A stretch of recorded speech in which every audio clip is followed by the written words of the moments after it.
Hello viewers, welcome to SLG Hello Doctor. Hope you have subscribed to our channel and are watching our videos regularly. Today, we are in conversation with Dr. Bhargav Ilapakurthi, consultant laser and head and neck surgeon at SLG Hospitals. Welcome, doctor. Namaste. It's good to have you on SLG Hello Doctor. Thank you. We'll be talking to Dr. Bhargav about head and neck cancers in particular. What causes them? Are they aggressive? How do we recognize them? And how do we treat them? Shall we start, Dr. Bhargav? Sure. Which cancers can be classified as head and neck cancers? And what are the most common ones? There are multiple types of cancers that originate from different organs and in a different variety in the whole body. But the cancers which specifically originate in the head and neck regions apart from brain are classified into head and neck.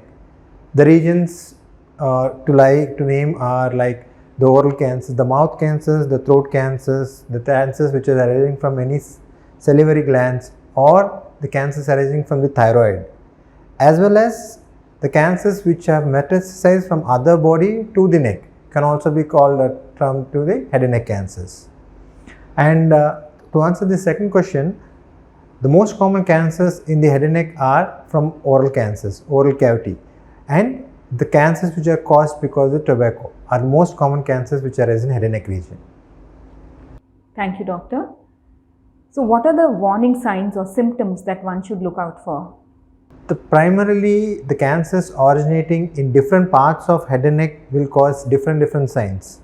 Like, for example, if the cancers which are arising from the tongue will give you signs like bleeding during brushing or while eating, they rarely cause pain. There will be swelling in the tongue. Or if the cancer is arising from any part in the cheek region or the teeth or the floor of the mouth region, you will have loosening of the teeth or blood while you are brushing or spitting your saliva, and you will have that metallic taste of the blood which comes out of it. Sometimes the cancers which arise in the nose or behind the nose will spread into neck and cause big lumps in your neck.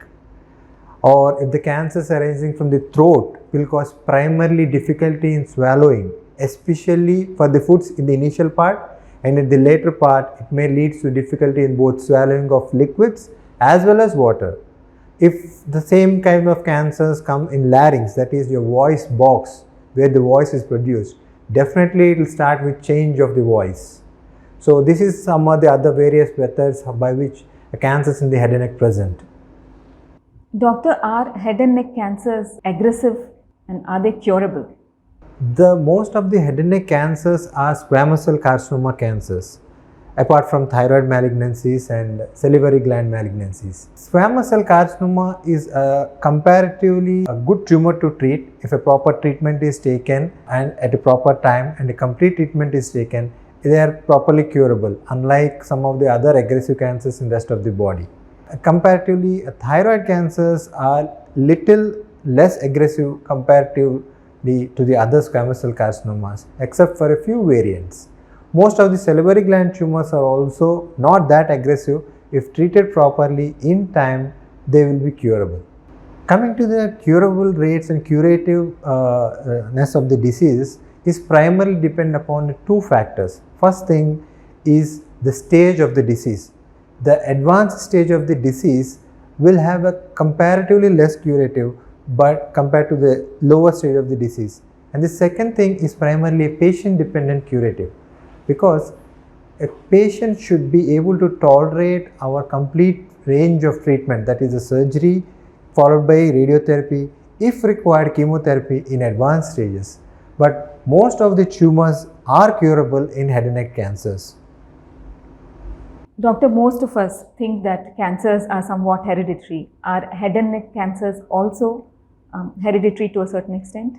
Most of the head and neck cancers are because of the external factors, or that is the squamous cell carcinomas because of external factors like tobacco. But some cancers are hereditary, especially carcinomas in the thyroid like medullary carcinoma of thyroid have a component of hereditariness in them. Apart from this, some other cancers of adenocarcinomas also have this kind of hereditariness in some parts, but not all cancers are hereditary per se.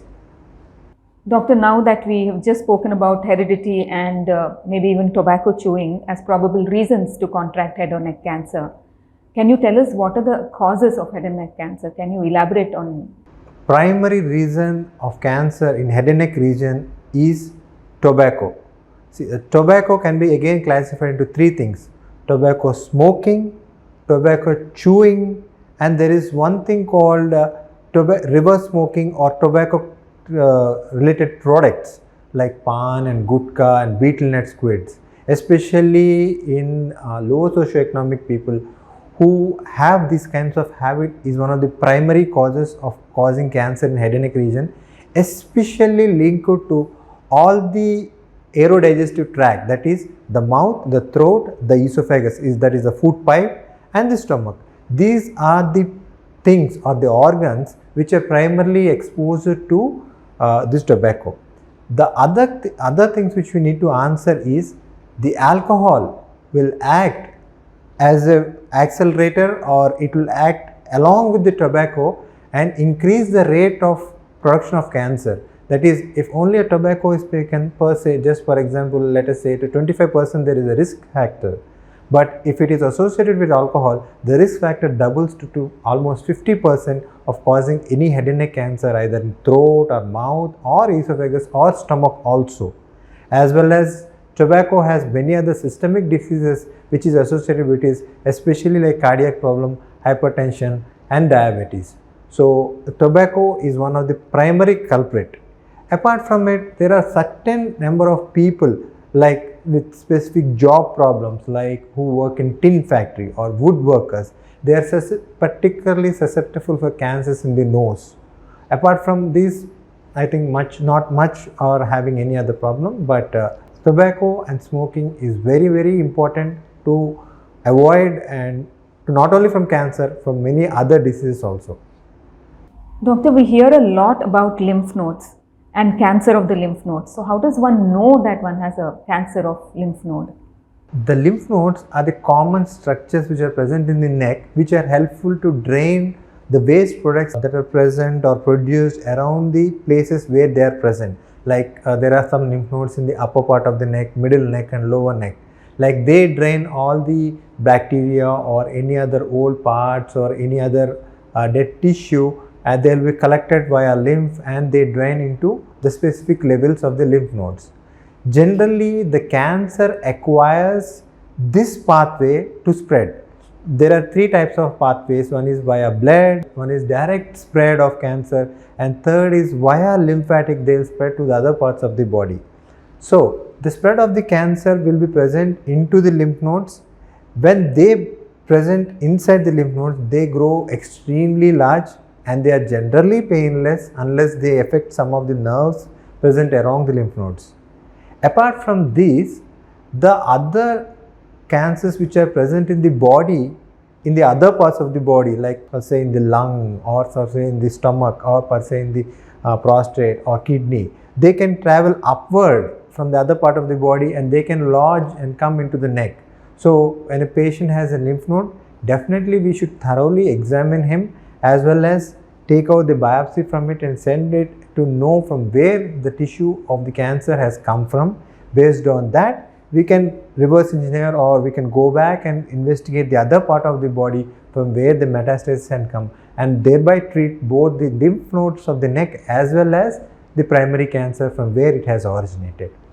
Doctor, a couple of questions ago, you mentioned that thyroid cancer has hereditary factors. So can you elaborate on that for us, please? Thyroid is a butterfly-shaped gland which is present in the neck for everyone. The secretion of thyroid is called as thyroxine hormone, which is very essential in all age groups for both men as well as women, because in children it helps in their growth and all the normal bodily functions. In the adults, it is a hormone which stabilizes your body, like your cardiac rate or heart rate or your blood pressure or all the other bodily functions like your brain functions. They're all required for the normal functioning of the organs. Thyroid hormone is required. It also regulates the calcium metabolism in our body. Generally, the thyroid hormone, for this to be produced, iodine is very much required. And you know, India has a little bit of iodine deficiency problem in India, especially in women.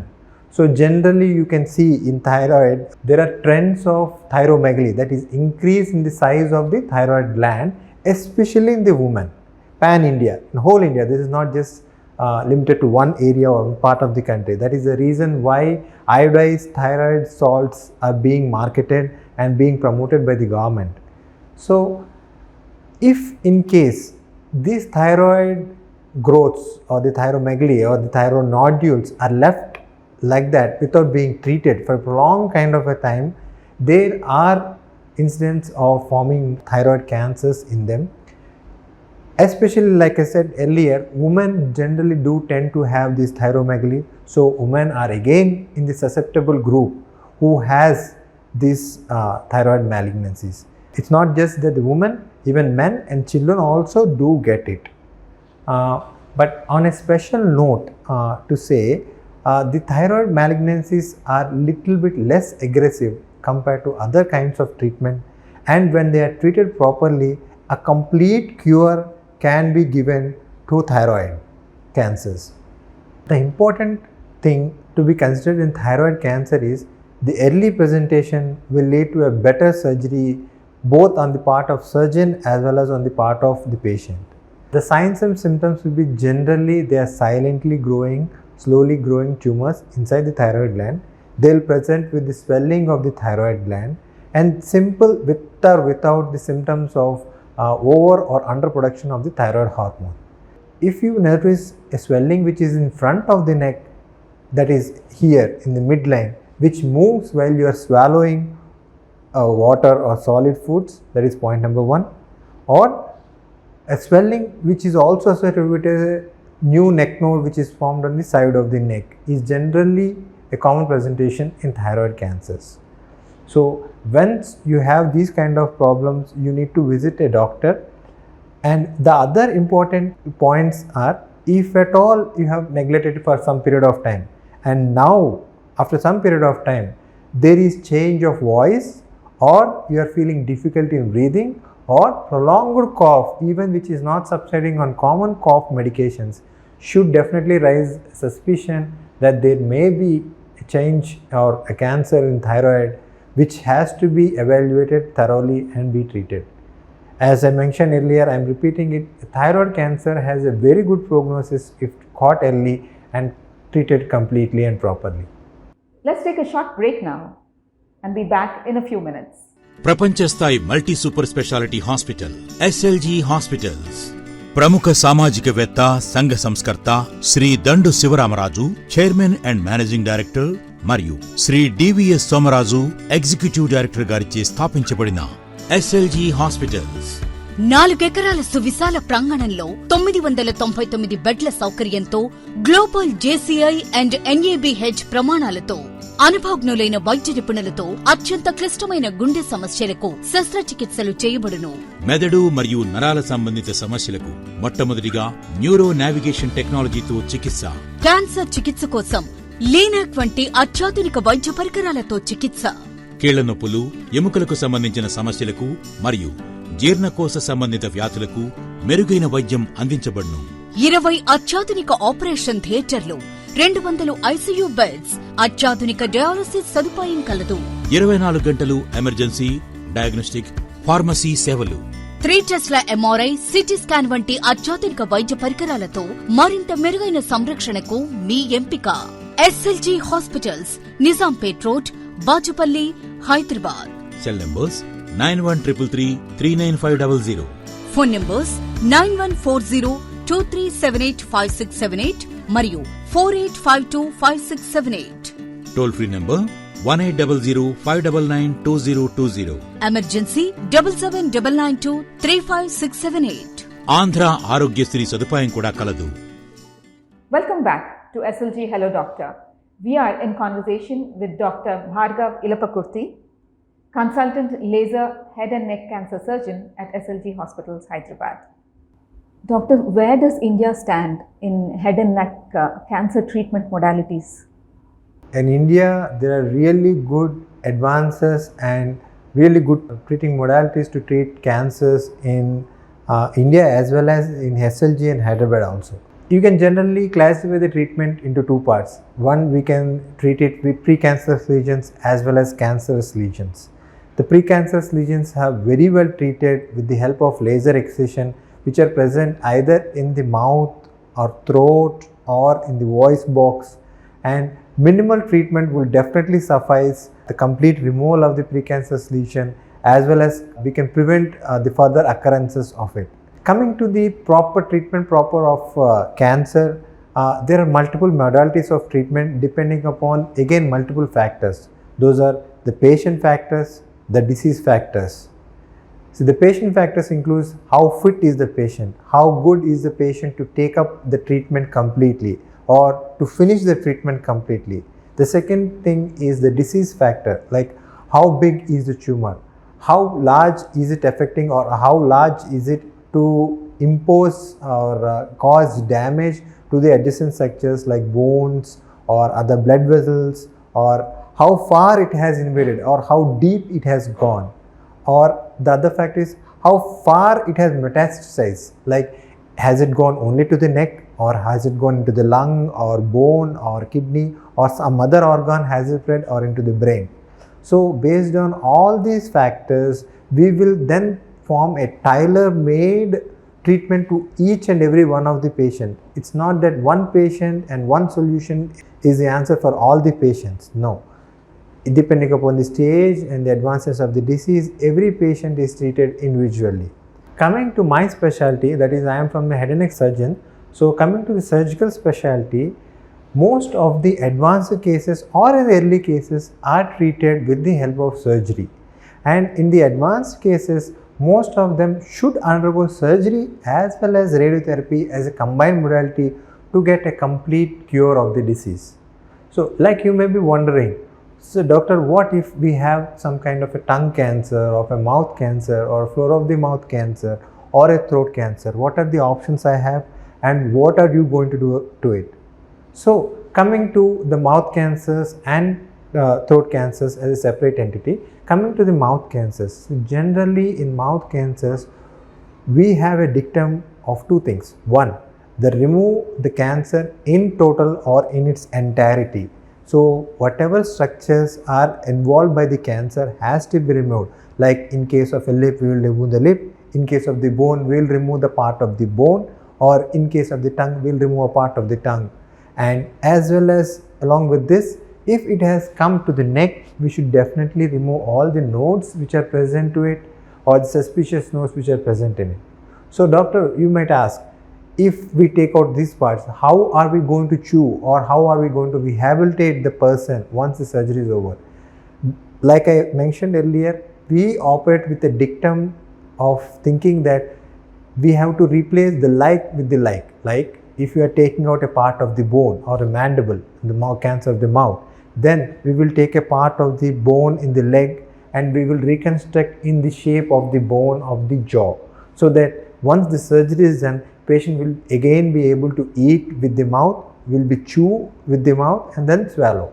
The same thing we will do with the tongue cancers, like we will take a part of the forearm, only the skin part of it, and we will make it in the shape of the tongue and we will attach to the tongue, so that once operation is done and all the treatment has been completed, the patient will again take the food via mouth and will be able to speak again.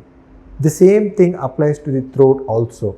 Like if we take out the larynx or laryngectomy if we do, or in the case of hypopharynx, we will do hypopharyngectomy. We will try to close it with a stoma and prosthesis called voice prosthesis, which we will implant in the throat of the patient at the time of surgery. So once the surgery is over, we can be able to rehabilitate him and make him able to speak.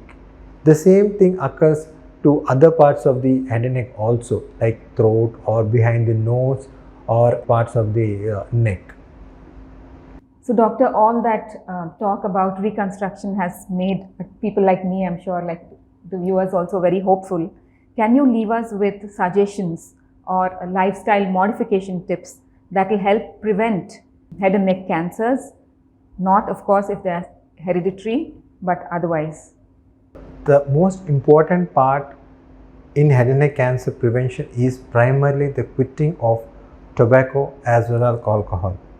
There is no problem even although if you're addict or previously taken something, right now you can quit, and there are multiple modalities or ways where rehabilitative centers where you can go, and there are multiple ways to quit the tobacco. May not be immediately, but gradually and slowly you can quit it, and that will definitely give you a better outcomes compared to having a cancer and treating them and having cure out of it.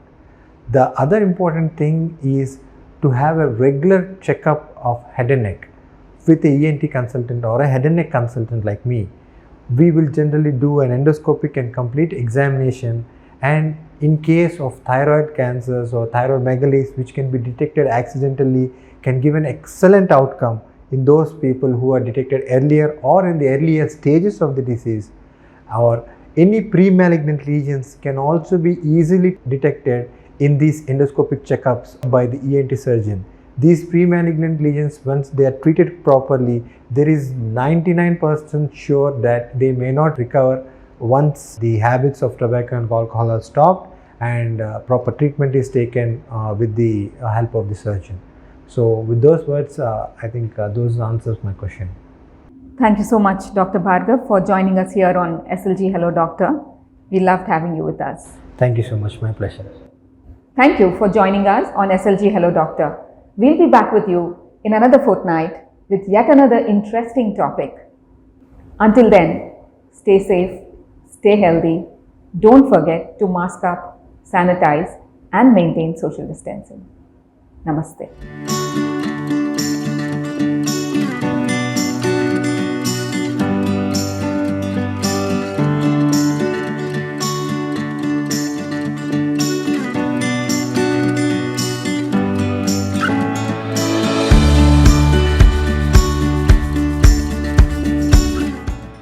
Hope you've hit the bell icon and are following all that's happening on SLG Hello Doctor.